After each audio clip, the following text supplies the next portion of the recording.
Que se encuentren viendo esta presentación.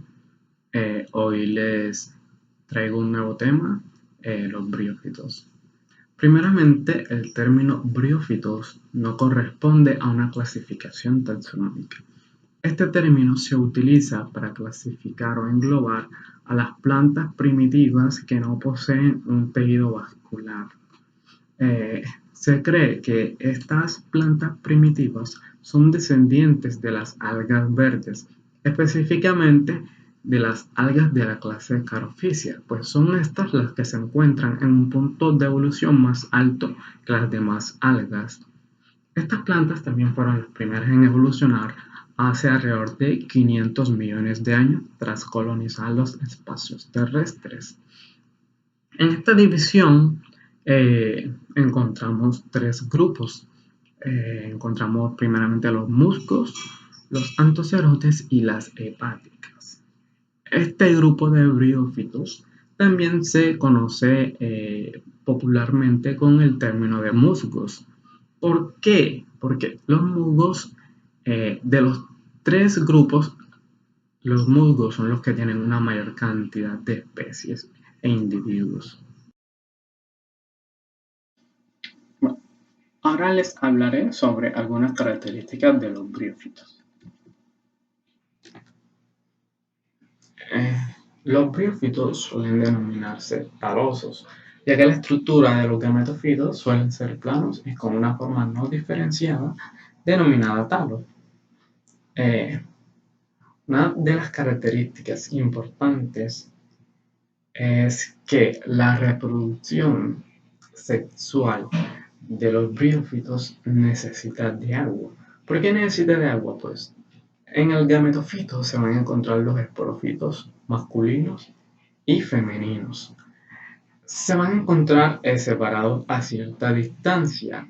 Entonces, cuando llueve, las gotas de agua caen sobre el esporofito masculino, denominado anteridio, y la gota de agua se impregna de espermatozoides y va a parar al arquegonio, que es el gametofito femenino. Estas no poseen flores, frutos ni semillas, se reproducen mediante esporas, siendo así parte del grupo de los criptóganos. Presentan pigmentos similares a los que poseen las algas verdes. Tanto briófitos como algas verdes contienen clorofila de tipo A, poseen alternancia de generaciones, utilizan el almidón como fuente de reserva, tienen paredes celulares compuestas principalmente de celulosa. Esta y los pigmentos similares son características que pueden ser heredadas o que pudieron ser heredadas de las algas verdes. Carecen de vasos conductores y tejidos de sostén. Esta es la causa por la que los briófitos tienen un tamaño muy reducido, por carecer de vasos conductores. Sin embargo, estas tienen no un sistema, pero sí tienen células que se especializan en funciones parecidas, pero son muy primitivas. Las células que producen los gametos se encuentran rodeadas por una cubierta de células estériles. Esta cubierta de células estériles va a servir como protección para estas células que producen gametos y para los gametos en general. Carecen de tallos, hojas o raíces verdaderos, pero cuentan con estructuras análogas pero no homólogas, que son los rizoides, que serían análogos a las raíces. Estos se encargan de fijar la planta al suelo. También tienen los cauloides, que son ejes principales parecidos con tallo, y los filoides, que son parecidos. Bueno, ahora vamos a pasar a hablarles sobre los grupos que conforman esta división. Bueno, primeramente hablaremos de los musgos. Bueno, los musgos son plantas que pertenecen a la división briófita. Existen alrededor de 12.000 especies de musgos que se pueden encontrar en todo el mundo. Pueden sobrevivir en diferentes hábitats, pero por lo general proliferan en zonas de sombra y humedad, por ejemplo en los suelos de los bosques, entre las rocas, bajo el agua, en el barro. A pesar de que los musgos pueden adaptarse a diferentes ecosistemas, se ven afectados negativamente por la contaminación y los cambios en el entorno que son consecuencia de la actividad humana. Estos factores han colocado ciertas especies de musgo en el listado de plantas en peligro de extinción. Los musgos son plantas pequeñas, como ya lo habíamos mencionado. La mayoría de ellos pueden alcanzar entre 0.4 y 4 pulgadas de altura. Las especies más grandes pueden alcanzar hasta 20 pulgadas. Generalmente son de color verde brillante, aunque algunas especies pueden ser de color verde pálido, verde amarillento o verde oscuro. Entonces, pues pasaremos a hablarles más acerca de la anatomía de los musgos y de su ciclo de vida. Características de los musgos. Esta parte me voy a centrar más que todo en hablar sobre el ciclo de vida de los musgos. Y también recordarles ciertas características importantes para este tema, como que son plantas no vasculares, es decir, que no tienen floema ni xilema, se desarrollan en lugares húmedos y presentan alternancia de generaciones. Se puede decir que la vida de un musgo empieza a partir de una espora haploide que germina creando un protonema, que es una masa de filamentos, la cual va a dar origen a un gametofito joven. Este gametofito se va a diferenciar en caulidios y filoides. De los extremos de los caulidios o ramas se desarrollan los órganos sexuales de los musgos. Los órganos femeninos son llamados arquegonios y son protegidos por un grupo de hojas modificadas llamados perichatum. El arquegonio posee un cuello por el cual se desliza el material genético masculino. Los órganos masculinos son llamados anteridios y se encuentran contenidos por hojas modificadas llamadas perigonios. Los anteridios son los encargados de la producción de los espermatozoides que van a fecundar los huevos presentes en el arquegonio. Los musgos pueden ser dioicos o monoicos. En los dioicos, pues sus órganos sexuales masculinos y femeninos son portados por diferentes plantas gametofíticas. O sea, en un gametofito se encuentran esporofitos masculinos y en otro gametofito se encuentran esporofitos femeninos. En los monoicos existen los esporofitos masculinos y femeninos en un solo gametofito. En presencia de agua, pues el esperma nada desde el anteridio hasta el arquegonio y tiene lugar la fecundación, que resulta en la producción de un esporofito diploide. El esperma de los musgos es biflagelado, es decir, posee dos flagelos que le ayudan en su propulsión. Sin agua, la fecundación no puede producirse. Después de la fecundación, el esporofito inmaduro se desplaza a través del conducto del arquegonio. La maduración del esporofito dura entre 4 a 6 meses. Su cuerpo está formado por un largo pedúnculo llamado seta y una cápsula coronada por una cubierta llamada opérculo. Ahora pasamos a hablar de los antocerotes. Los antocerotes son uno de los grupos existentes más primitivos de plantas superiores. Este grupo reúne un total de 200 a 250 especies, repartidas en 14 géneros y 5 familias. Se encuentran distribuidas por todo el mundo y habitan zonas húmedas o con aguas resumantes, a veces en grandes extensiones, pero usualmente son raras y difíciles de encontrar. Es un grupo empobrecido debido fundamentalmente a su antigüedad y a la probable extinción de sus representantes que actualmente tan solo constituyen los relictos de una radiación adaptativa temprana a la evolución de las plantas.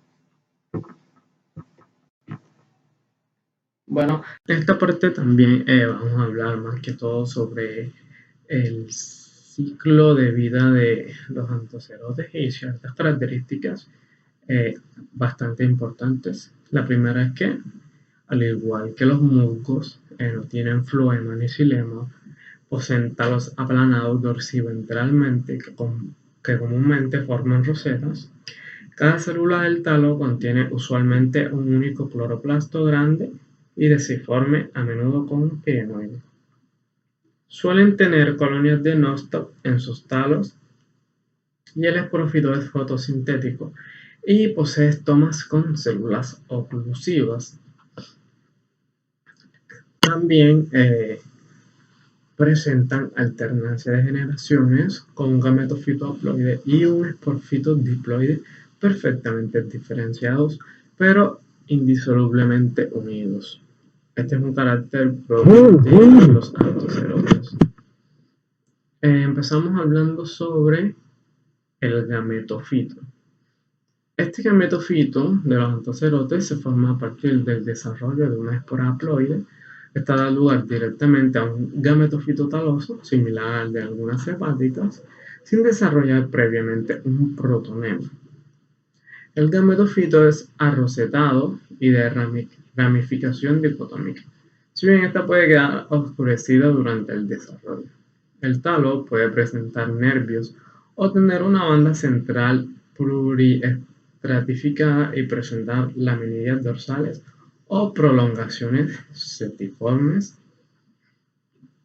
Varias especies desarrollan propágulos marginales que al desprenderse dan lugar directamente a nuevos talos. Este es un tipo de reproducción asexual. Los talos están formados por células parenquimáticas y no están diferenciados en tejidos, por lo tanto no existe ningún tejido conductor, si bien pueden aparecer cavidades mucilaginosas abiertas al exterior mediante unos poros no estomáticos. Los órganos sexuales se encuentran en la cara superior del talo, hundidos en cámaras más o menos profundas del mismo en su madurez. Se originan a partir de una célula subepidérmica y en su crecimiento los anteridios quedan expuestos al exterior al producirse la ruptura de las células epidérmicas del talo que recubren las cámaras anteridiales. Los anterozoides presentan dos flagelos apicales y un cuerpo celular de simetría bilateral arrollado en espiral a derechas, como en las hepáticas. Ahora el esporófito. Cuando la ovocélula fecundada se divide en dos de manera longitudinal la primera vez, siendo la segunda división transversal, dando así origen al desarrollo del embrión diploide. Tras varias divisiones sucesivas, las células superiores dan lugar al esporangonio y las inferiores al pie del mismo, hinchado y fijo a las células del talo, mediante estructuras similares a los rizoides que asemejan a las raíces. Forman un austorio cuya misión es extraer nutrientes del talo para alimentar al esporangonio. Este carece de seta y presenta un meristemo intercalar basal que lo hace crecer ininterrumpidamente mientras se dan las condiciones ambientales adecuadas. En los antocerotes, el esporófito es clorofílico durante toda su vida. Al crecer, el esporófito empuja haciendo que se alargue la cubierta gametofítica que la envuelve, perforándola en su extremidad. Esta porción del gametofito que rodea la base del esporangonio adopta una forma de vaina cilíndrica y recibe el nombre de involucro. El esporangonio pues presenta una epidermis con cutícula que en la mayoría de las especies tiene estomas con las células oclusivas características y se abren al interior a una red de espacios intercelulares. Ahora hablaremos de las hepáticas. Las hepáticas, al igual que los musgos y los antocerotes, son una subdivisión perteneciente al grupo de las plantas no vasculares, o sea, de los briófitos, que a grandes rasgos se caracterizan por ser plantas de poca medida y talla, son fotosintéticas y contienen pigmentos de diversos colores, principalmente verdes, con pintas rojas, amarillas o marrones. Crecen sobre lugares ricos en alimentos como el suelo, los barrancos, las rocas, sobre troncos caídos, ramas de árboles u hojas. Sus especies pueden ser monoicas o dioicas, presentando dos generaciones, como es común en las briófitas, la gametofítica dominante, que es permanente, y la esporofítica insigne, pero poco duradera. Por último, cabe resaltar su fuerte vínculo, como ya antes lo habíamos mencionado, con el agua y la humedad, pues son estas condiciones las que le brindan a las hepáticas beneficios en la reproducción, el crecimiento y el mantenimiento de su población. Bueno, algunas características de las hepáticas y su ciclo de vida. Como ya lo habíamos mencionado antes, pues viven en zonas húmedas y frescas durante el verano, carecen de tejidos verdaderos como musgos y antocerotes, no tienen estomas, pero en lugar tienen poros de aireación. También presentan alternancia de generaciones y se distinguen en tres grupos: talosas complejas, talosas simples y foliosas. En cuanto a la biología de las hepáticas, la generación gametofítica se consolida según sea el tipo de hepática, ya sea una hepática foliosa, donde se desarrolla un caulidio como pseudotallo, filidios como hojas, y en el cual sus rizomas, por su disposición, se anclan principalmente en árboles, hojas o troncos caídos. O una hepática talosa. La planta se desarrolla un talo o lámina general aplanada dorsoventralmente, en algunas especies formada por un solo tejido de células, en otras por aglomerados de células, siendo estos talos más gruesos. Por su cara dorsal poseen muchos poros, como hechos por agujas. Dentro de estos poros hay unas estructuras llamadas yemas, las cuales son importantes, pues mediante estas se realiza la reproducción vegetativa o asexual. Cuando esta reproducción asexual puede ocurrir cuando hay un periodo de sequía, y por su cara ventral se ancla al sustrato. En cuestión de los rizomas, lo hace prioritariamente en barrancos, primariamente en barrancos, el suelo o las rocas. La reproducción sexual y asexual, en lo que compete a la reproducción sexual de las plantas hepáticas, permanece un ciclo gametofítico hasta que llegan las condiciones de humedad y luz indicadas para empezar la formación de arquegonios, que es el órgano sexual femenino, y anteridios, que es el órgano sexual masculino. Al llegar a la madurez, el anteridio libera el anterozoide, el cual mediante una película de agua se desplaza hasta el arquegonio para entrar y fecundar la ovocélula, ocurriendo un proceso meiótico donde existe la recombinación de genes.